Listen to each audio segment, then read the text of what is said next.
नमस्कार मित्रांनो, तुमचं स्वागत आहे परत आपल्या नवीन व्हिडिओमध्ये। आपण घेऊन आलोय मोस्ट इम्पॉर्टंट क्वेश्चन्स जे पोलीस भरती, वनरक्षक व इतर सरळ सेवेमध्ये विचारले जातात, जे वारंवार रिपीट होतात। टाइम वेस्ट न करता बघूया पुढचे प्रश्न। बघूया आपला पहिला प्रश्न मित्रांनो। भारतीय न्यायिक संहिता, भारतीय साक्ष अधिनियम हे तीन नवीन फौजदारी कायदे देशभरात कधी लागू झाले? वारंवार रिपीट होणारा प्रश्न आहे मित्रांनो, तर लक्ष देऊन बघायचे। चार ऑप्शन दिलेले आहे आपल्याला, तर बघूया त्याचा राईट आन्सर। 1 जुलै 2024 हा आपला राईट आन्सर असणार आहे। 1 जुलै 2024 भारतीय साक्ष अधिनियम, तीन नवीन फौजदारी कायदे देशभरात लागू केले गेले होते मित्रांनो। तर अधिक माहिती जाणून घेऊया।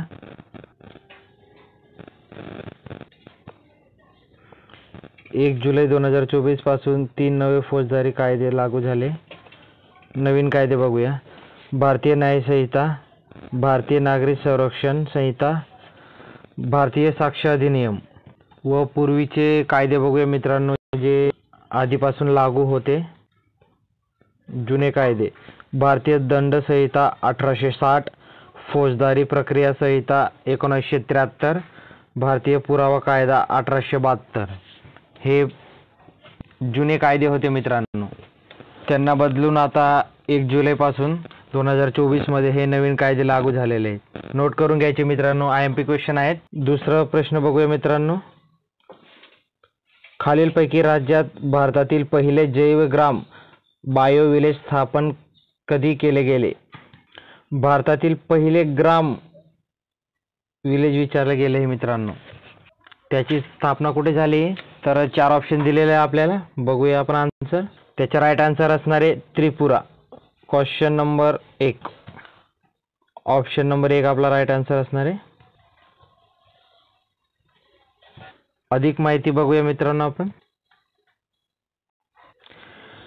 त्रिपुरा सरकारने राज्यातील दासपारा गावात भारतातील पहिले जैवग्राम स्थापन केले होते। राज्य सरकारने विकसित केलेले पहिले जैवग्राम ही संकल्पना शाश्वत विकास उद्दिष्टे गावासाठी सर्वोत्तम पद्धतीपैकी एक म्हणून ओळखली गेली होती। IMP मध्ये घेतो मित्रांनो, नोट करून घ्यायचे।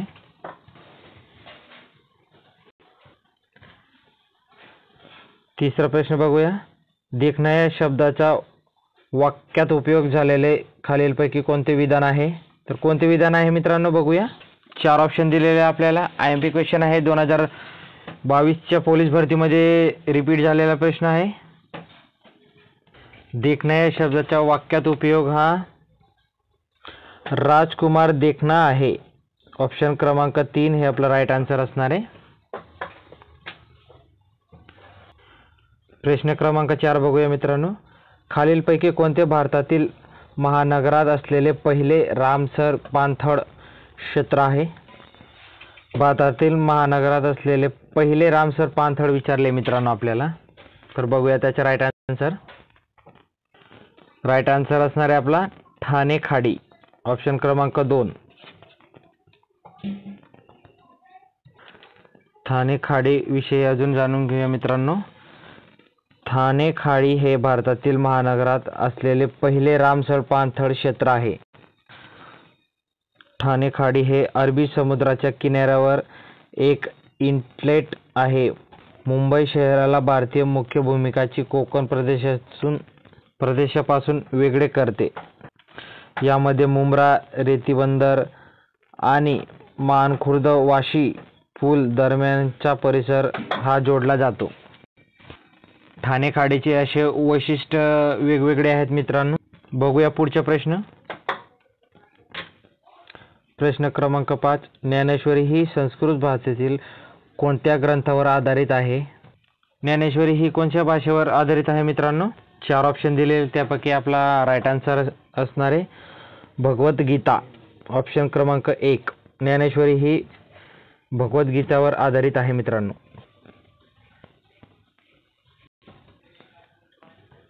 सहावा प्रश्न बघूया मित्रांनो। केंद्र सरकार व घटक राज्य सरकारच्या कर्ज व्यवहाराचे व्यवस्थापन कोणामार्फत केले जाते? आन्सर बघूया मित्रांनो आपण. ऑप्शन क्रमांक 4 रिझर्व्ह बँक ऑफ इंडिया केंद्र सरकार व घटक राज्य सरकारचे व्यवस्थापन यांच्या मार्फत होत राहतो मित्रांनो.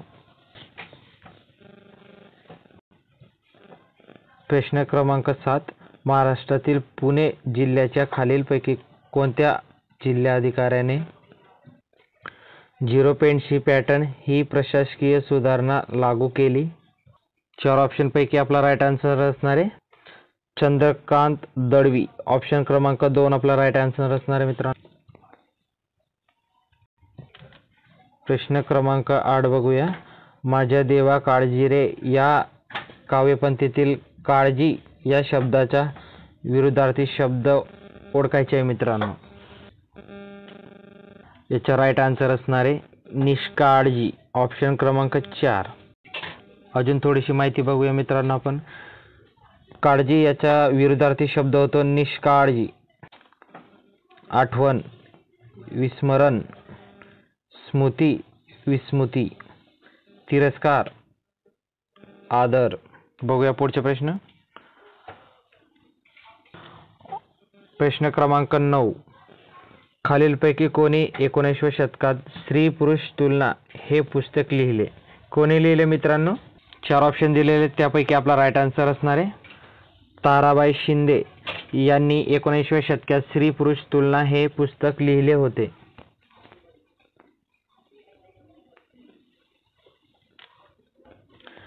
ताराबाई शिंदे महाराष्ट्रातील एक स्त्रीवादी लेखिका व सत्यशोधक समाजाच्या कार्यकर्त्या होत्या. 1882 साली प्रसिद्ध झालेल्या स्त्री पुरुष तुलना या पुस्तकाच्या लेखिका होत्या. ताराबाई शिंदे यांनी प्रतिकूल सामाजिक सुधारणाच्या क्षेत्रात महत्त्वपूर्ण योगदान दिले आहे मित्रांनो.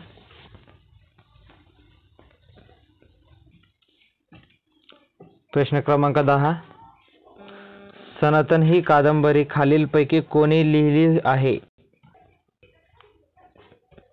सनातन ही कादंबरी कोणी लिहिली आहे मित्रांनो? 4 ऑप्शन आहेत त्यापैकी आपला राईट आन्सर असणार आहे शरणकुमार निंबाडे यांनी सनातन ही कादंबरी लिहिली होती मित्रांनो. बघूया लेखक व कादंबऱ्या. शरणकुमार निंबाडे सनातन ही कादंबरी लिहिली. लक्ष्मण माने उपरा ही कादंबरी लिहिली.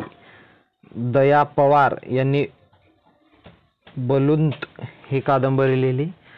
बघूया पुढचा प्रश्न. प्रश्न क्रमांक 11 डिसेंबर 1946 रोजी घटना समितीचे अध्यक्ष म्हणून खालीलपैकी कोणाची निवड करण्यात आली होती?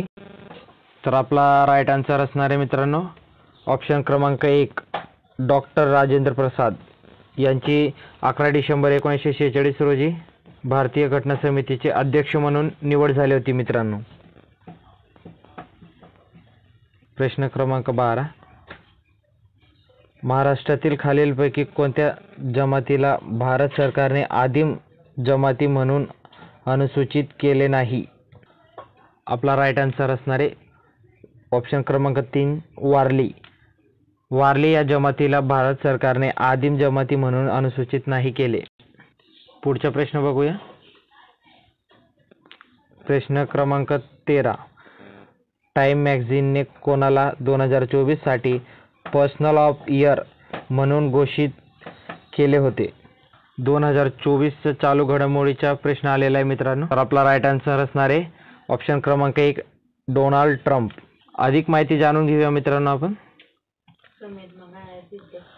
टाइम मॅगझिनने अमेरिकेचे राष्ट्राध्यक्ष डोनाल्ड ट्रम्प यांना 2024 साठी पर्सनल ऑफ इयर म्हणून घोषित केले होते मित्रांनो. त्यांना 2016 नंतर दुसऱ्यांदा हा सन्मान दिला गेला होता. बघूया पर्सनल ऑफ द इयर म्हणून कोणाकोणाला हे सन्मान दिलं गेलं होतं. तर 2024 मध्ये डोनाल्ड ट्रम्प यांना हा सन्मान दिला होता. 2023 मध्ये टेलर स्विफ्ट यांना हा सन्मान देऊन सन्मानित केले गेले होते. 2022 मध्ये व्लादिमीर इलेक्सी यांना हा सन्मान दिला गेला होता. 2021 मध्ये इलॉन मस्क यांनाही हा सन्मान देऊन सन्मानित केले गेले होते मित्रांनो. बघूया पुढचा प्रश्न. प्रश्न क्रमांक 14. मुलींना त्यांच्या वडिलांच्या मालमत्तेत समान अधिकार वारशाने मिळावा यासाठी टिंबटिंब साली हिंदू उत्तराधिकारी कायदा 1956 मध्ये दुरुस्ती करण्यात आली होती. 1956 मध्ये हे कायद्यात दुरुस्ती करण्यात आली होती मित्रांनो. 4 ऑप्शन दिलेले तर त्यापैकी आपला राईट आन्सर असणार आहे 2005 साली हे हिंदू उत्तराधिकारी कायदा 1956 वडिलांच्या मालमत्तेत समान अधिकार मिळावा यामध्ये बदल केला गेला होता. बघूया पुढचा प्रश्न. IMP क्वेश्चन घेतले मित्रांनो, आपण नोट करून घ्यायचे. आपला आजचा शेवटचा प्रश्न. Question number 15. 25 ऑक्टोबर 2024 रोजी निधन झालेल्या कण भौतिकशास्त्र प्राध्यापक रोहिणी गोडबोले यांना 2019 मध्ये कोणत्या पुरस्काराने सन्मानित करण्यात आले होते मित्रांनो? तुम्हाला जर आन्सर माहिती असेल तर कमेंटमध्ये सांगायचे मित्रांनो. आणि तुम्ही किती सोडू शकले, याच्यापैकी किती प्रश्न सोडवले, किती आन्सर सांगितले त्याचे तुम्ही कमेंटमध्ये सांगायचे. व आपल्याला कोणत्या टॉपिकवरती व्हिडिओ घ्यायला पाहिजे तर आपण त्या टॉपिकवरती जास्तीत जास्त डिटेलने व्हिडिओ घेऊ आणि गरजू विद्यार्थ्यांपर्यंत तुम्ही हे व्हिडिओ पोहोचवायचे मित्रांनो, जेणेकरून भरती करणाऱ्या मुलांना काहीतरी फायदा होईल. तर आपला राईट आन्सर असणार आहे मित्रांनो प्राध्यापक रोहिणी गोडबोले यांना पद्मश्री हे पुरस्काराने सन्मानित केले गेले होते मित्रांनो. आपला राईट आन्सर असणार आहे ऑप्शन क्रमांक 1. अधिक माहिती घेऊया. प्रतिष्ठित कण भौतिकशास्त्रज्ञ रोहिणी गोडबोले यांचे 25 ऑक्टोबर 2024 रोजी पुणे येथे निधन झाले आहे. 2019 मध्ये त्यांना पद्मश्री पुरस्कार आणि सन्मानित करण्यात आले होते. 2021 मध्ये फ्रान्सच्या नॅशनल ऑर्डर ऑफ मेरिट या सर्वोच्च पुरस्काराने देखील त्यांना सन्मानित करण्यात आले होते मित्रांनो. अशाच व्हिडिओसाठी आपल्या चॅनलला सबस्क्राईब करायचे मित्रांनो. आपण नवनवीन असे व्हिडिओ घेऊन येऊ इम्पॉर्टंट टॉपिकवरती. परत भेटूया पुढच्या व्हिडिओमध्ये. धन्यवाद. जय हिंद.